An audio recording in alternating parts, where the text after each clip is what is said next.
Hello everyone, Richard from Forsyth here. I really wanted to have a video out for this Friday the 13th, but I recently hurt my back pretty bad at work and I haven't been able to do a whole lot. But one thing I did recently do before that happened was build a wall to organize all the amps. So I thought I'd go over that with you and let you check it out. That way we had something going on. So let's start from the top up here. And well, first off, let me talk about the construction. This is all 3/4 inch high quality birch, super strong stuff. It's not going to fall over. It's all anchored to the wall, and despite you see a little bow in this one, it's actually got a support in the wall, and I'm going to be putting a stronger support there soon, but I have no fear of it coming down or anything. Anyway, so these are some of the studio amps I've collected over time, and I wanted to put them all in a area that I could easily access everything for recording purposes, because that's what this is mostly for. So you may ask yourself, well, how are you going to get to the back of all these amps, right? So what I'm doing is I've already got it designed on paper, and I've started doing some of the soldering to do it. I'm making my own patch bay out of 12 gauge speaker cable that will probably go somewhere over here and will allow me to access the outputs of all the amps and then the inputs of all the speaker cabs with everything notated as to what it is.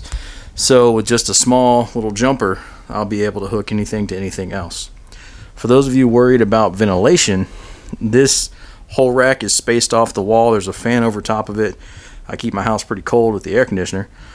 And most of this stuff, you know, I'll only ever run one head at a time. And most of that time will be short periods of time anyway. Plus they're tube amps, they're meant to get hot. I'm not worried about ventilation at all. I've played in Florida heat my whole life, and trust me when I say I've run some amps in 100 degree heat, 110 degree freaking venues with no air conditioning and the amp on full blast for an hour show, and it's been fine. So I'm not worried about that at all. You might notice this pretty sweet Tony Iommi signature here too. That's a new addition to the family. So from the top up here we have the B52 AT100. It's basically the poor man's triple rectifier. That's how I would describe it. And this one is actually going to be for sale. I did paint that front red because I wanted it to look a little more interesting. But that guy's going to be for sale soon. Has the foot switch and everything.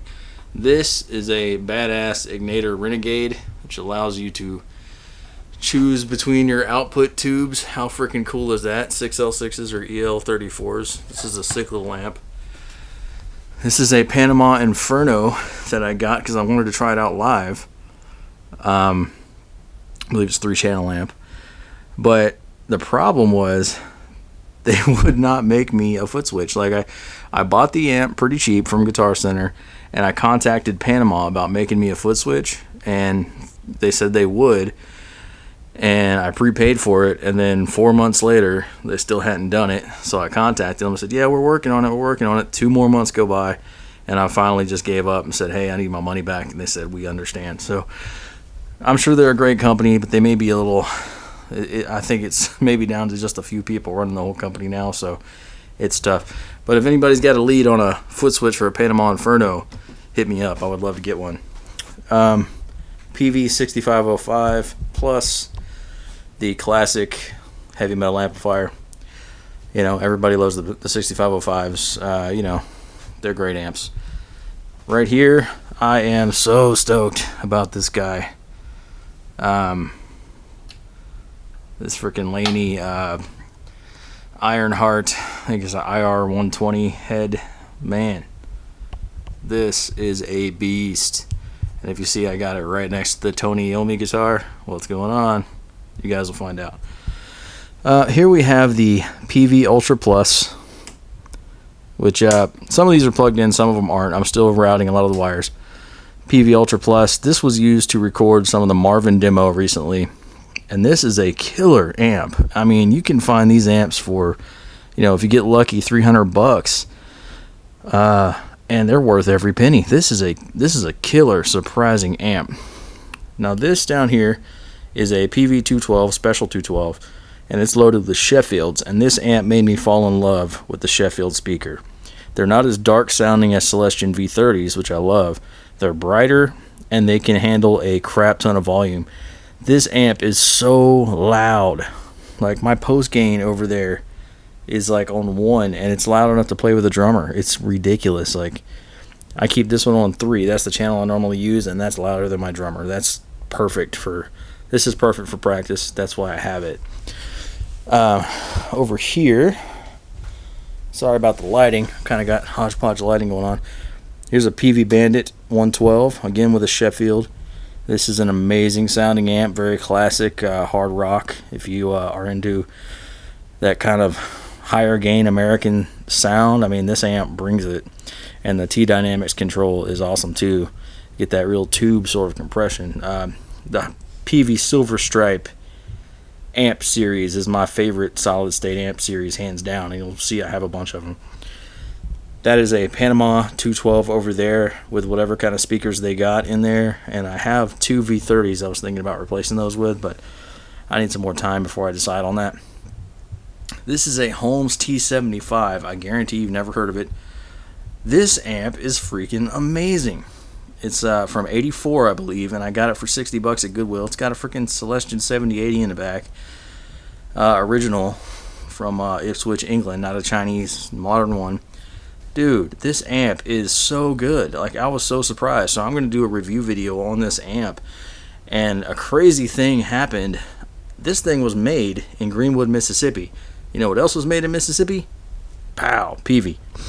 So I did a lot of research as much as I could. There's not a lot about them on the internet, but I found one of the guys who started this company, and he lives in Destin, which is 30 minutes from me, 45 minutes from me, maybe a little more.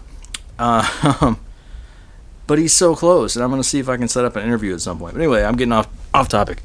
Let's go to the next row up here. That is just a PV micro bass. That is for whenever I feel like hooking up a bass over here by the little board and I just feel like jamming. This is a Studio Pro 112. This amp deserves its own video. This amp made me fall in love with PV. This was not the first trans tube I ever got, but the first one that really changed my mind. I love this amp. I recorded an album with that amp. Currently it has installed I believe an Eminence Screaming Eagle 75 watt speaker. So that amp is actually more than loud enough to play with the drummer as well. This is a glorious amp that you guys don't know anything about, almost guarantee. This is a PV Prowler all tube, made in USA, of course. Just a beautiful sounding amp. I recorded a song recently with it, and man, that thing just awesome. And I got this from Guitar Center for a little bit over $200, and it came with a V30, so that's cool. This is a Crate Blue Voodoo 1x12. These are hard to find. It's got a vintage 30 as well, and this little cab sounds great. I use it with some of the tiny heads a lot. I'm a fan of the Crate Blue Voodoo stuff. I have a Blue Voodoo 4x12 with the V30s. That is a great sounding 4x12. This is my homemade 1x12. I built this a while ago. It's got my little logo in it.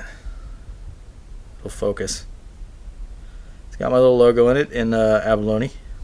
And this has a vintage 25 watt Alnico Hammond organ speaker in it. That's a very cool sounding cab.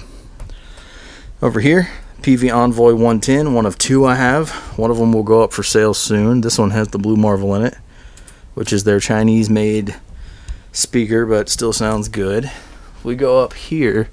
These I'm not going to talk a whole lot about because I want to do a video on them. These are the 2 most badass pawn shop finds I've ever come across. That is a 1985 Fender Super Champ black face, and this is a 1968 Fender Vibro Champ silver face. You guys would probably cry if you knew what I paid for them.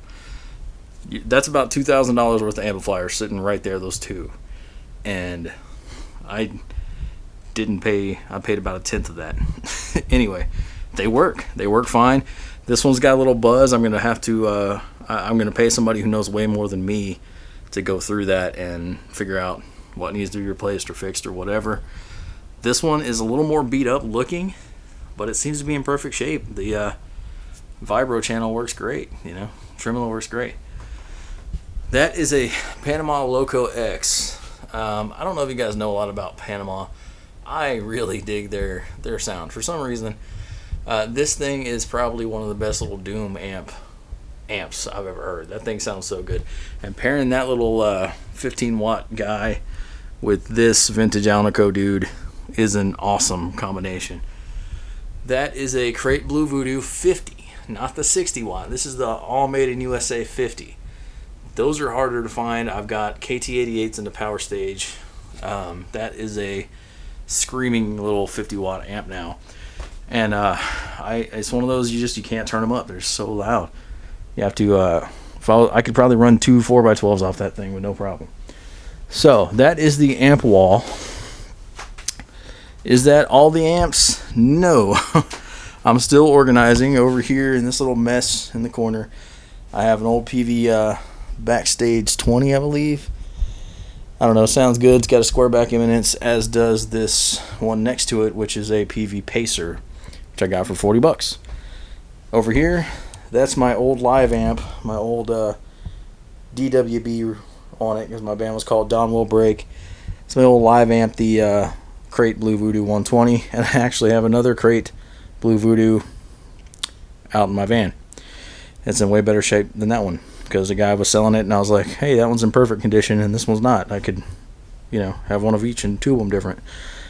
And I have another PV head that is a solid state that Marvin uses live. Sounds fantastic. It's an old PV Supreme. And then over here, most recent acquisition is a Randall RD1H Diavolo head, just a 1 by 1 watt. So yeah, it uses a 12AU7 for the output. Pretty cool. Okay, that's not all. Of course, we got Bass World. Have little crates, 5 watt tube amp there. It's either called a V5 or VC08, depending on who you ask. Little PV Audition 110 Silver Stripe, and my Revolution 112 and an Express 112. I went through this phase where I just decided I had to have all the Silver Stripe series except for the Transfex and the Nashville. I don't know why. So I pretty much do now. Probably going to have to sell some of those before too long, because not a lot of space in here. I need to move. So thank you guys for watching and hearing me chat about gear. I love gear. I'm sure if you took the time to watch this video, you do too. And I can't say enough about how awesome it is to start to get things organized so that I can start to use this for what it's meant to be, which is an inspirational place to record and play music. Well, thanks guys for watching. I appreciate it as always, and I hope to see you guys soon.